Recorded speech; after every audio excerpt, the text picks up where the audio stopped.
नमस्कार मित्रों। मैं आरती कंडवाल।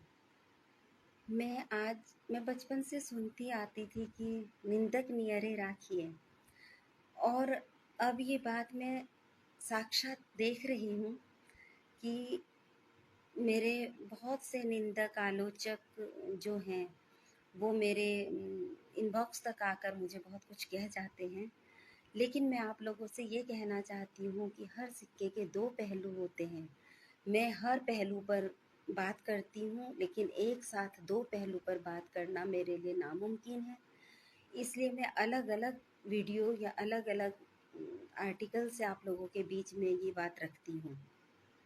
मैं सबसे पहले ये कहना चाहती हूँ कि अगर मैंने किसी से ये कह दिया कि किसी पोस्ट में अगर मैं ये कहती हूँ कि सास-ससुर को ढंग से रहना चाहिए, बेटियों के साथ उनको जलाना नहीं चाहिए, बहुओं को उनको बेटी बनाकर लाए हैं तो उनको प्यार से रखना चाहिए, तो इसका मतलब ये नहीं है कि बिल्कुल हर सास-ससुर गलत हैं। मैं सिर्फ़ उनको कहती हूँ जो सच में दहेज के लोभी होते हैं, जो गलत लोग होते हैं, उनके लिए मैं कहती हूँ। और अगर मैं ये कहती हूँ कि बहुएँ वृद्धाश्रम में माता-पिता को न भेजें बेटे-बहू, तो ये भी सब बहू-बेटों पर लागू नहीं होता है।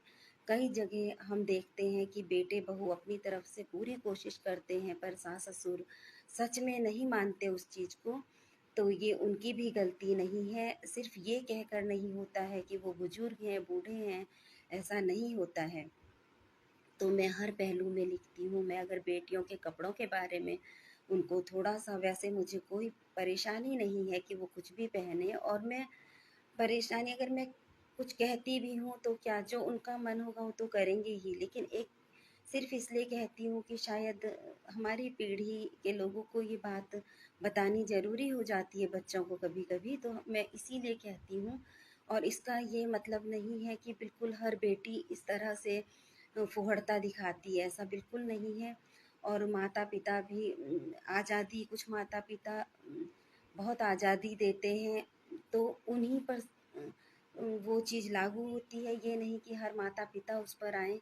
मैं ऐसा नहीं कहती हूँ, क्योंकि हर सिक्के के दो पहलू हैं, मैं आपको हर बार यही कहती हूँ। और दूसरी बात मैं ये कहना चाहती हूँ कि आप लोगों को, जैसे मैं कभी कोई पोस्ट डालती हूँ, भारत की एकता में डालती हूँ, तो आप लोगों को लगता है कि मैं मुस्लिमों का पक्ष ले रही हूँ, ऐसा बिल्कुल नहीं है। मैं सबसे पहले, सर्वोपरि धर्म मेरे लिए भारतीय है, इंसानियत है, और हिंदू धर्म तो है ही, क्योंकि मैं उसी धर्म में पली-बड़ी हूँ और वो मेरे संस्कारों में बसता है, मेरे रोम-रोम में हिंदू धर्म बसता है। तो हिंदू धर्म में अगर मैं बात करूँ तो अटल बिहारी वाजपेयी जी, मोदी जी, योगी जी, ये लोग मेरे आदर्श हैं, और मैं इन लोगों को अपने धर्म में एक बहुत अच्छा इंसान मानती हूँ। और इसी तरह से अगर मुस्लिम धर्म की बात की जाए तो मुझे उसमें अब्दुल कलाम जी दिखते हैं, इरफ़ान जी दिखते हैं, मुझे उसमें खान सर जैसे लोग दिखते हैं। और और भी जैसे हमें काफ़ी लोग हैं, हर उसमें हिंदू धर्म में भी जैसे बहुत से लोग हैं जो बहुत कुछ करते हैं, अच्छा करने की कोशिश करते हैं। तो मैं यही कहना चाहती हूँ कि मेरा उद्देश्य कभी भी ये नहीं है कि मैं किसी का पक्ष लूँ। मेरे लिए अगर कोई हिंदू बलात्कारी है, वो भी उतना ही दोषी है जितना मुस्लिम बलात्कारी है। लेकिन इंसानियत सबसे ऊपर होती है, और गुण अवगुण हर धर्म में पाए जाते हैं। इसलिए जो अच्छे गुण हैं वही सीखने चाहिए, और मैं यही कहती हूँ। इसके अलावा मैं कभी, ऐसा नहीं है कि मैं गलत में किसी का पक्ष लूँ। और ये है कि मैं हमेशा अपने अपने हर पर्व, अपने धर्म पर तो मुझे गर्व है ही, क्योंकि वो कभी मुझे कभी कुछ ऐसा सिखाया ही नहीं मेरे धर्म ने कि जो मैं किसी से नफ़रत करूँ या मैं किसी से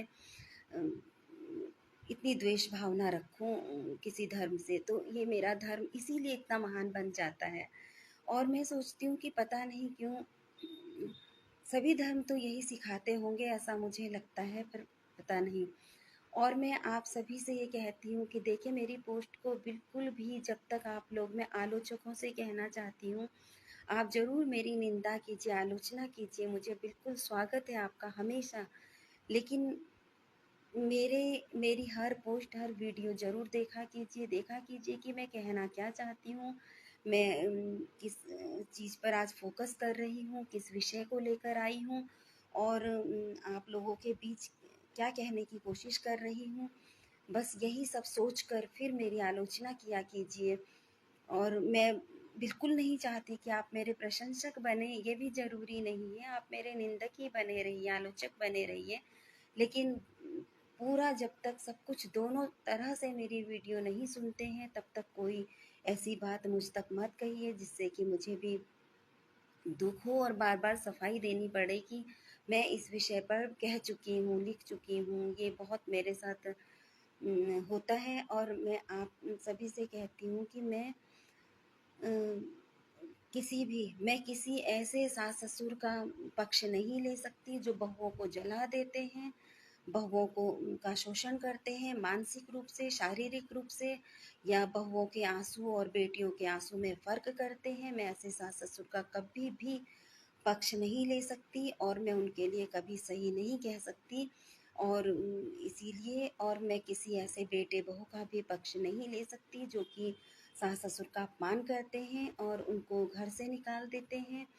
मैं बिल्कुल इस तरह नहीं करती। मैं अगर जो मैं अच्छे सास-ससुर के हमेशा पक्ष में रहती हूँ, मैं अच्छी बहू-बेटों के हमेशा पक्ष में रहती हूँ। मैं कभी बेटियों के लिए पहनने में ये नहीं कहूँगी कि आप फ्रॉक ना पहने, स्कर्ट ना पहने, मैं बिल्कुल भी ये नहीं कहूँगी, लेकिन मैं ज़रूर कहूँगी कि फुहड़ता न झलके ऐसे कपड़े पहने। और मैं माता-पिता से भी यही कहूँगी कि अपने बच्चों को पूरा समय दें। बहुत से माता-पिता मुझसे नाराज़